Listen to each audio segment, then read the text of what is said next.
the whole reason that the Zerg team was able to do that, win that, kill 3 heroes and take a tower, was because Lee had bought that Pyre and got Aeon.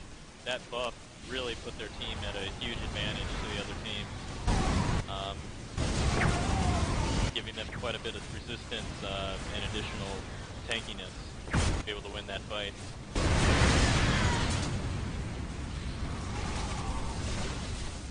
Interesting engagement. They were engaging in the Zerg team was engaging in the river, a 4-on-4 with a Grunty, and apparently it looked like his team kind of shied out and backed out with Aeon buff.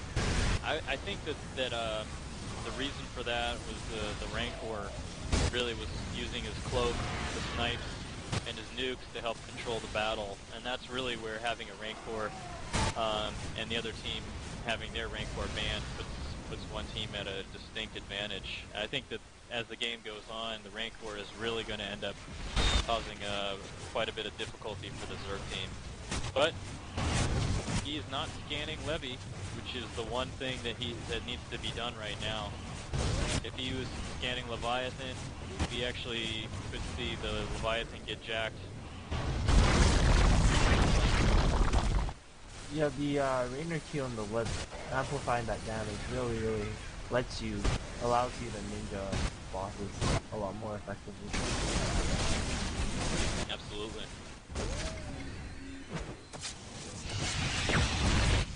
Oh my goodness, brutalized. Jumped onto the Rainer and hit Q, and it was basically a 2-shot. That Rainer being so squishy. Take a look at the Brutalizer's weapons. He's already has a DST, he has a Pulse Hammer, and he's either working on, I think he's working on a Sanctum Relic. He has a Zerg Symbiosis and a Carapace, Hypertrophic Carapace. I wouldn't be surprised if it was Organic Carapace though, because I have seen him get that.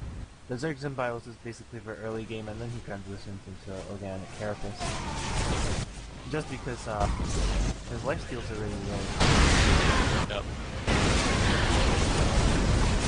Oh my goodness, really nice big old Yeah, I think it's all about timing. When both teams have a cow and both teams have a Drake, really just whichever one goes off last. That Drake ulti just hit 3 people. I think that was the only reason he did so well in that team fight. That was actually a huge engagement as the Zerg team was being flanked basically 5-3, and they ended up coming out ahead 3 to, I guess you could say, 2. And the result of that is going to be that they're going to be able to finally take down tier 1 bottom. Looks like Ghost is going to try and throw some nukes to delay it, but it's not going to happen.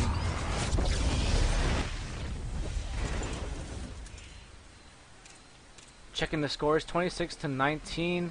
Atheist is 12-3 as a Brutalizer, so very nice there for this new character, Balrog Brutalizer.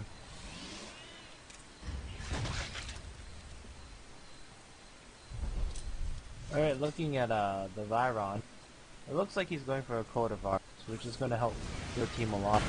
I haven't really seen the Viron being uber effective in team fights recently. But he really should be getting that stun debuff on to the Brutalizer, because that debuff really annoys the carry, especially an auto attack one. One thing that I've been using on my Viron builds is I go with the Synergizer. I just think it's a great item, given that it gives essentially a 15% slow to any ability that except the Q ability that the Viron uses. What we're seeing now is the Rancor is really going to be putting on a lot of benefits to the Protoss team to help them initiate, but looks like the Chrono Elixir from the Grunty was able to turn the tide. Same time though. Go ahead. Looking at the Grunty build, we can see he's getting an Organic Carapace now.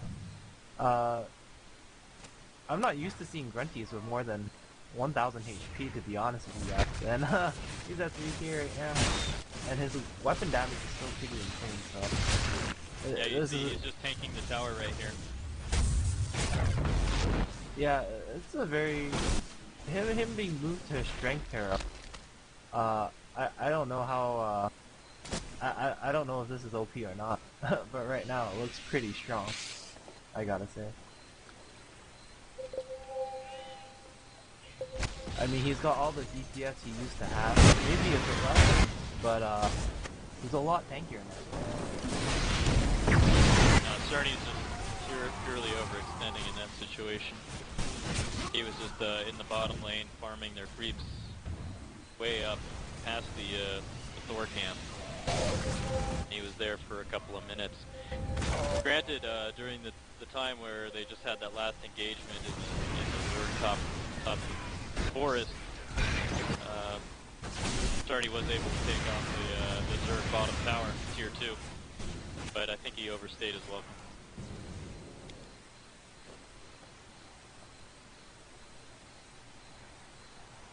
Okay, looking at the scores, lead 12 and 5 for Grunty. The other notables would be Cerny 8 and 4 as Boros for the Protoss team.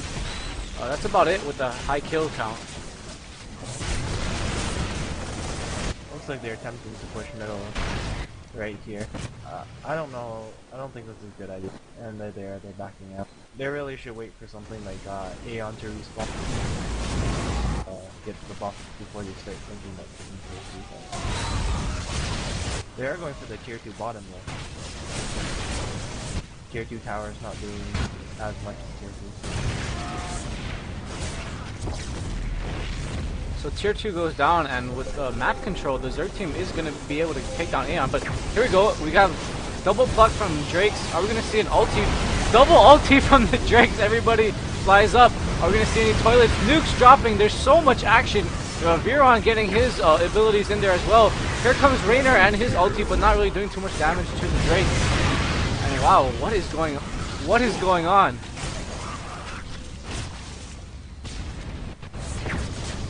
Looks like that Viron's starting to come to real play.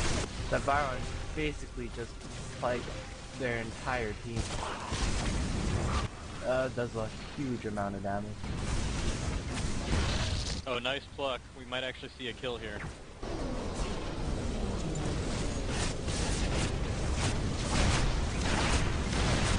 It looks like the Viron got stuck in this. Grunty may go down as well. Yeah, that fight was all about the Rancor. 100%. The cloak and the scan on top of the nukes and the snipes. And being able to chain them constantly with the 2 TPIs really is what, and the Chrono Elixir was really what changed that fight in the Protoss team's favor. Yeah, sure, both teams do a huge amount of damage now after his fall. Yep. And that's why I would have liked to see the Zerg back out and play around. I think they would have won that team technically.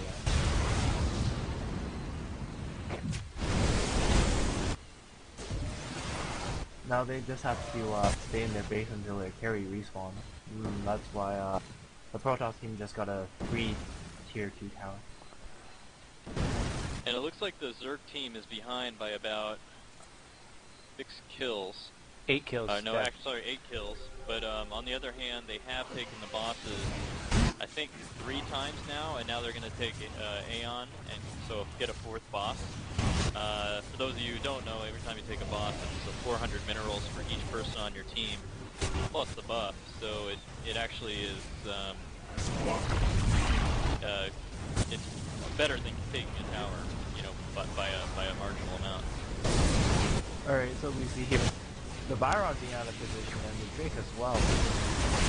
Looks like they went to check Levy, so you can't really blame them for that. So that was quite a bad position. Nice pluck from the Drake, fucking Cerny back through the wall of the tower. Oh, and Grunty goes down. That Brutalist is gaining so much life on the attack.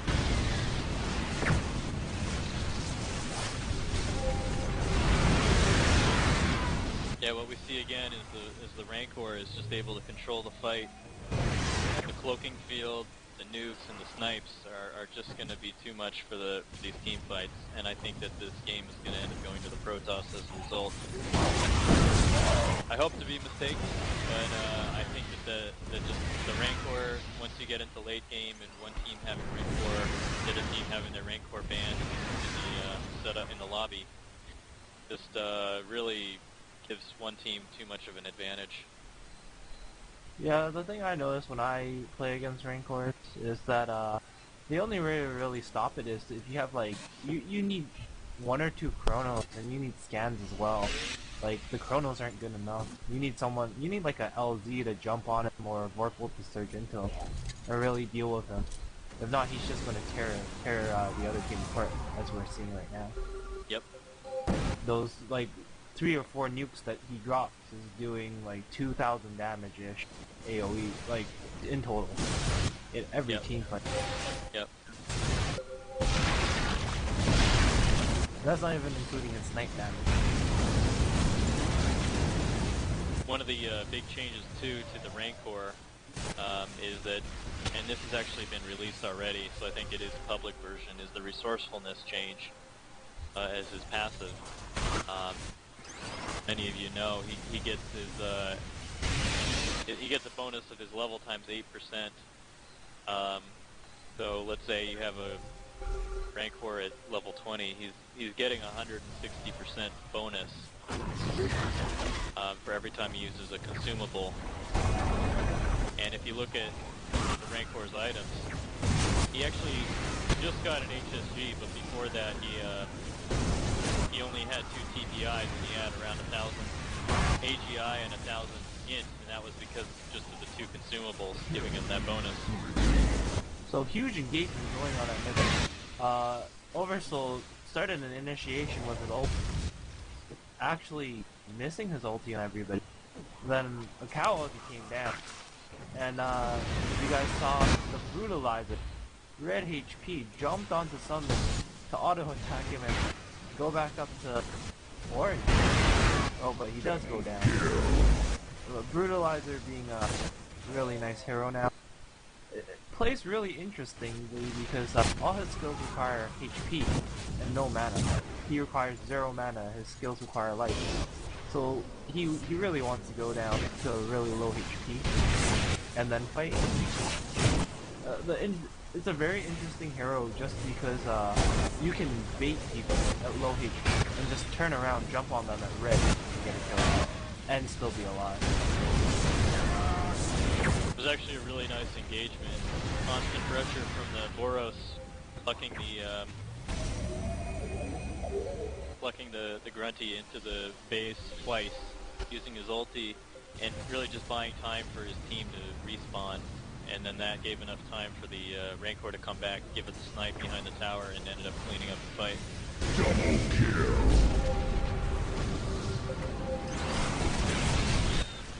So we see MTG Drake. He's building spell resist right now. He has 2 spell buffers and the TPI for Drake with the Vernal. Pretty standard Drake item. Some spell resist. It looks like he's good for a superheated as well. I actually don't like getting a superheated nano if I get 2 spell buffers first, because you don't have enough HP. If you're going the spell buffer route, I really recommend an organic carapace after your 2nd buffer. The TPI, of course, being for the ulti TPI, really effective on Drake. It speeds up his ulti. Basically, it lets you pop up full green health before they fall down from the ulti.